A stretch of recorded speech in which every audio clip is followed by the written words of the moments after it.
My name is Betty Howard. I'm 29 years old, and for the last 4 years, I thought I was building a life with the man I loved. That man was Stephen. When I first met him, he had this restless charm, always full of ideas, always chasing something new. I was the anchor, the one who paid the bills on time, fixed the little things around the house, and reminded him that life could be stable without being boring. At least that's what I believed. For years, I convinced myself we were solid. I handled the rent, the groceries, even his late-night I-need-space phases. I loved him through it all, and I thought, no, I trusted that he loved me back. But love, I've learned, isn't always what you think it is. Sometimes it's just a word people throw around until something shinier catches their eye. It started with little comments. "You're so predictable, Betty. You never surprise me. I need more excitement, you know." I laughed them off at first.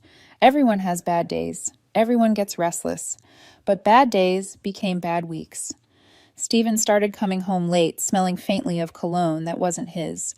When I asked about it, he rolled his eyes. "You're so insecure. It's exhausting." A part of me already knew. The distance wasn't just physical, it was emotional, and it was growing by the day. Then one night, after staying out until nearly 3 in the morning, Stephen came home and found me still awake on the couch. He didn't look guilty. He didn't even look tired. He looked settled, like he'd rehearsed what he was about to say. "Betty, we need to talk."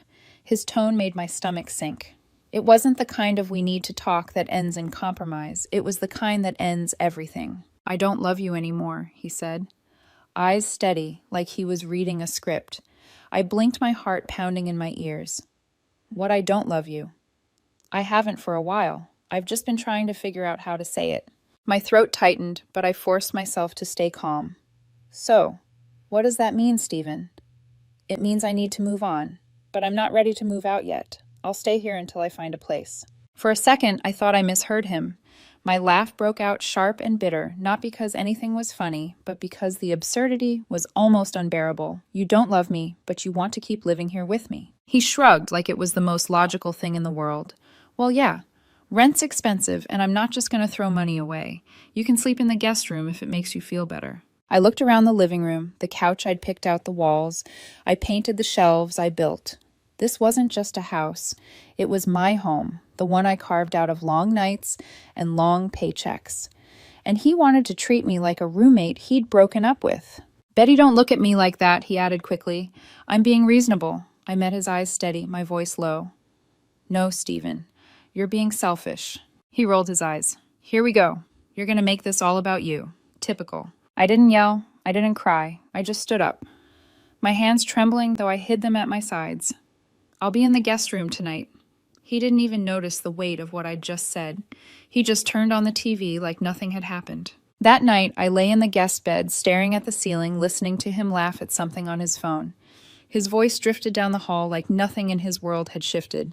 But for me, everything had. And as I stared into the dark, one thought crystallized. I wasn't going to let him take my home, my peace or my dignity, with him. The next morning, Stephen brewed coffee like nothing had happened. He hummed, scrolling on his phone, laughing at something I couldn't hear. For a moment, I wondered if I'd imagined the night before, if maybe the words "I don't love you anymore" had been some dream. But then he looked up, caught my eye, and said casually, "Don't forget to pay the electric bill. It's due next week." Just like that, the illusion shattered. I nodded silent. Inside, I was on fire. How could he stand there asking me to cover bills after telling me I was nothing to him? That's when I realized Stephen might think he had me trapped, but he was wrong. I spent the next few days studying the house with a new lens. The walls no longer looked warm. They looked foreign. The photos we'd hung together felt staged. Even his laughter from the living room felt hollow, like echoes in a place I no longer belonged. At night, when he fell asleep, I sat in the guest room with my laptop glowing in the dark. Lease agreement, utilities, bank transfers. Every line I read gave me a strange sense of power. The lease wasn't just ours I had signed. First, I had paid the deposit, and most of the utilities were under my name. The roots of this house were mine, not his. He didn't notice my silence. He didn't notice the way I moved around him like a ghost. If anything, he seemed relieved that I'd stopped asking questions. He stayed out late, came home smelling like new cologne, and tossed his jacket on the couch as if the place belonged solely to him. But I was already shifting things quietly. I opened a new bank account in my name only. I called the internet provider and asked about transferring services. I even started packing small things into boxes and sliding them under the bed. Every move was a step toward freedom. On the third day, he finally noticed. I was in the living room carefully taping the lid shut on a box when he walked in. He froze, his face twisting.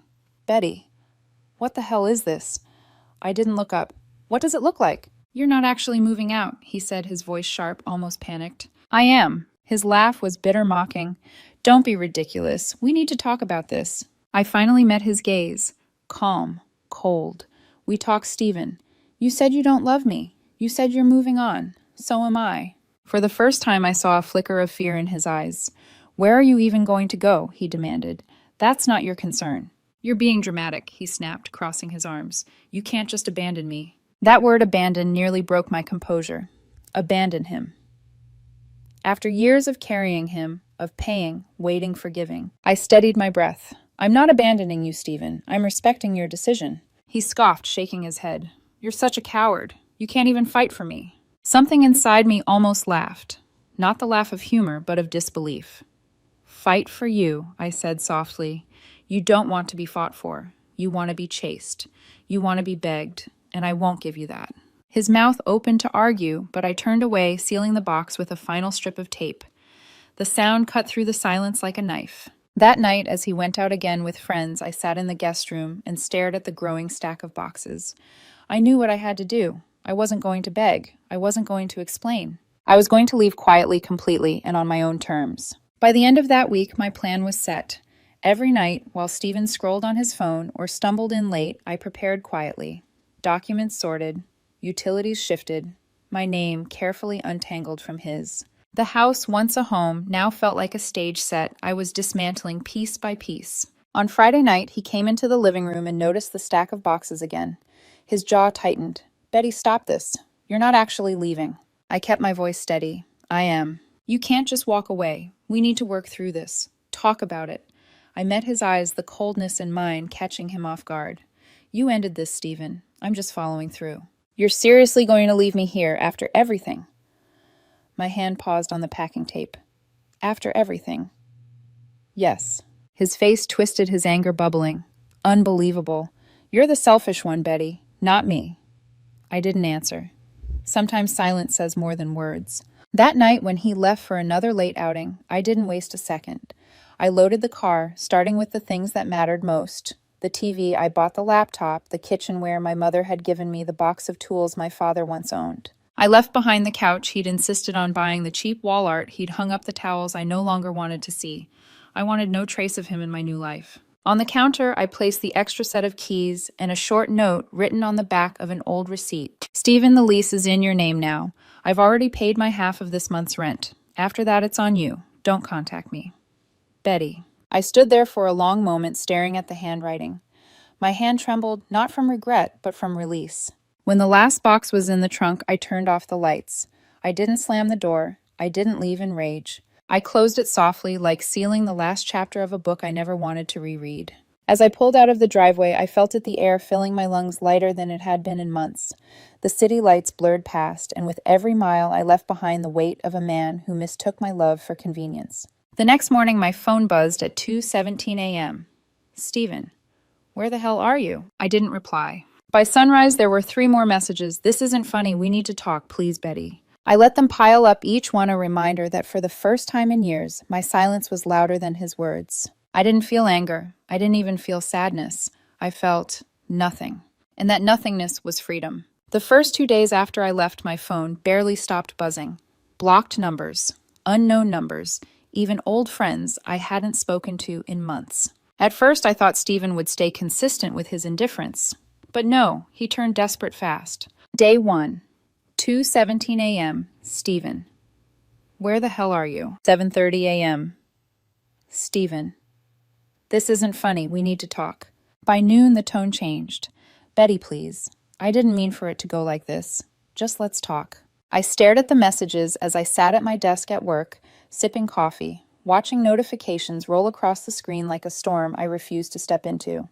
And the strangest thing, I didn't feel anger. I didn't feel pity. I felt weightless. Day 2. The calls escalated. Friends began texting me. First, it was Megan, one of Stephen's loudest cheerleaders. Megan. Hey, Betty. He's really struggling. Can you at least hear him out? Me know. Megan. Wow. Cold. After all that time together. Me. He made his choice. Now he lives with it. I blocked her. Then came Dylan, an old college buddy of Stephen's. Dylan. Don't you think you're overreacting? He said he just needs time. I typed one word back, good, then blocked him too. By the third night, Stephen switched tactics. The messages were no longer about us, they were about him. Betty, the landlord, says I have to take over the lease. I can't afford it alone. This isn't fair. You owe me. After everything I gave you, you can't just abandon me like this. That word again, abandon. It burned, but not in the way he intended. I whispered into the dark of my new apartment. I didn't abandon you, Stephen. You let me go. The landlord called me once hesitant. Betty, he says you moved out without notice. That true, I gave notice. I paid my half. The lease is in his name now. A pause, then a sigh. He's saying he can't cover it. That's not my problem anymore. Fair enough, the landlord said quietly. I hung up and for the first time I smiled. But the calls didn't stop. Blocked numbers, social media DMs. Even Stephen's mother once tried her message laced with guilt. He's hurting Betty. Are you really going to just leave him like this? I didn't reply. Instead, I set my phone down, poured myself a glass of wine, and opened the window of my new apartment. The night air was cool, clean, untouched by his presence. For the first time in months, I slept through the night. Stephen didn't know it yet, but his desperation was only beginning. And me, I was just starting to taste freedom. It didn't take long for the cracks to show. Whispers drifted back to me through mutual friends, through neighbors, through people I barely remembered adding on social media. One afternoon at the grocery store near my new place, I bumped into Mr. Hayes, our old neighbor. His kind eyes softened when he saw me. Betty, haven't seen you around. Everything okay? Yeah, I answered lightly, adjusting the strap of my bag. Just moved. And Stephen. His tone was careful testing. I shrugged. Not my problem anymore. He gave me a long look, then nodded slowly. He came by yesterday. Looked shaken. Asked if I'd seen you. Couldn't even meet my eye. I forced a polite smile. I'm sure he'll figure something out. As I walked away, my heart didn't ache like I thought it would. Instead, there was a strange emptiness, like hearing about a stranger instead of the man I'd once built a life with. A week later, Tina, an old friend who had always been caught in the middle, found me at a coffee shop. She hesitated before sitting down across from me. Betty, I just wanted to say I'm sorry about how things ended with Stephen. I sipped my drink, not offering comfort. It's fine. No, it's not. He's been a mess. Couch surfing, picking fights with everyone, blaming you for everything. Honestly, it's embarrassing. Her eyes searched mine, almost pleading for me to react. I shrugged. People show their true colors eventually. Tina lowered her voice. He keeps telling everyone you abandoned him. But after the way he treated you, I don't even recognize him anymore. For the first time in a while, I smiled, not out of joy, but out of relief. Sometimes people don't realize what they had until it's gone, and by then, it's too late. Tina exhaled, nodding. You're stronger than I thought. News traveled faster than I wanted. A friend of a friend texted me late one evening. Stephen snapped at a client at the salon. He's been late too many times. They fired him today. I read the message twice, my thumb hovering over the screen. Then I set the phone down and went back to folding laundry. Not pity, not satisfaction, just nothing. And yet when I was alone at night, the echoes came. 4 years of memories knocking on the walls of my mind. The nights we danced in the kitchen with music playing low. The road trips where he made me laugh until my stomach hurt. The mornings when he kissed me on the forehead and whispered, "Don't worry, I've got us." All of it had been real once. Or maybe I just wanted to believe it was. Now those echoes were hollow. The love had decayed into entitlement. The promises into debts he believed I owed him. Still a part of me whispered late at night, what if I had stayed? Would he have changed? Would he have realized what he was losing before it was too late? But then my phone buzzed again, another desperate unknown number, another message begging for help. And my answer became clear, no, he never would have changed. Stephen's regret was growing louder, but mine I had none. It was a Thursday evening when I saw him again. I had just finished at the gym, muscles aching, sweat dripping down my back when I noticed someone leaning against my car. Stephen. His arms were crossed, but there was no strength in the pose. His clothes were wrinkled, his hair greasy dark circles smudging under his eyes. He looked smaller than I remembered, like the weight of his choices had finally pressed him down. "Betty," he said, his voice cracking. I froze for a moment, the parking lot buzzing with distant traffic. Then I kept walking, unlocking my car. "Stephen, please, can we talk?" His eyes were desperate, almost childlike. I didn't stop moving. "About what?" "About us. About everything. I miss you." That word "us" felt foreign now, like it belonged to strangers. I turned to face him fully, the streetlight spilling shadows across his face. "No, Stephen, you don't miss me. You miss the idea of me. You miss having someone to pay your bills, to clean up your messes, to make excuses for you. But you don't miss me." His lips trembled. "That's not true. I made a mistake. I was confused. I didn't think you'd actually leave." "That's the problem." My voice came out sharp, steadier than I felt. "You never thought. You just took. And when I finally stopped giving, you didn't know what to do." He stepped closer, his voice raising. "So what, you're just going to throw away 4 years, like it meant nothing?" The words stung, but I met his gaze without flinching. "I'm not throwing anything away. I'm finally seeing it for what it really was. And you're not part of my present. You're not part of my future." For a moment, silence. Then his face twisted into anger. "You're such a selfish bitch," he spat, his voice echoing in the nearly empty lot. "You think you're better than me?" I almost laughed at the irony. Instead, I smiled, calm, unshaken. "I don't have to think it. I know it." The words hit him like a slap. He flinched, his eyes wide, wounded. "Betty," his voice cracked softer now. "Please, don't do this. Don't leave me like this." I opened my car door, my hand steady on the handle. I already did. And for the first time, I watched him break, not with anger, but with silence. His body seemed to fold in on itself as I closed the door and started the engine. As I pulled away, headlights cutting through the night, I felt no guilt, no hesitation, only clarity. Stephen was finally forced to face himself, and I was finally free. The messages didn't stop, not at first. Through friends, through social media, through whispers that found their way back to me. Betty abandoned him. He's sleeping on couches. He moved back in with his mother. Every story painted me as the villain, and for a while I braced myself for the sting. But the sting never came, because I knew the truth, and more importantly, I knew my peace. 3 weeks after leaving, I stood in my new apartment, a small one-bedroom with creaky floors and a view of the river. It wasn't much, but it was mine. Every detail, the coffee mug on the counter, the blanket draped over the chair, the quiet hum of the fridge belonged to me alone. No more waiting for the key in the lock at 3 a.m. No more sitting on the couch wondering why love suddenly felt like a chore. No more tiptoeing around someone who had already checked out. One evening, Derek, an old mutual friend, called me. "Did you hear Stephen lost his job? He's been asking around about you. Where you're living, if you're seeing anyone." I let out a quiet laugh. "Let him ask." "You're ice cold," Derek muttered, though not without a note of respect. "No," I said softly, watching the sunset stain the river orange. "I'm just finally at peace." Later that night, I sat on the balcony with a glass of wine in hand. The air was warm, the city lights flickered like stars below, and for the first time in what felt like years, my chest didn't ache. I thought of the woman I had been, Betty, who stayed up waiting, who paid and planned and forgave, who begged for scraps of attention. She was gone.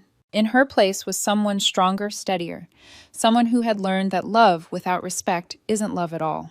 My phone buzzed one last time, another unknown number. I didn't even check. I slid it aside, letting the night wrap around me. The world outside kept moving, but inside I was still, free. I closed my eyes, took a slow sip of wine, and whispered to myself, this is mine now. And as the city hummed beneath me, I felt it, the quiet, unshakable truth: I had lost him. But I had found myself.